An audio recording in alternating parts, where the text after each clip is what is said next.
Шүп җыю оештырылганнан бирле халык әлеге уңайлыклардан бик теләп файдалана. Шулай да шүп җыйган өчен түләргә кирәклеген һәркем дә аңлап бетерми ахрысы.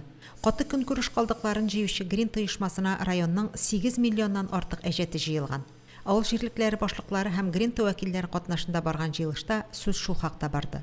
Грин вәкиле Гөлнара Галимова бурычлыларның күпчелегенең шәхси йортта яшәүчеләр булуын билгеләп үтте.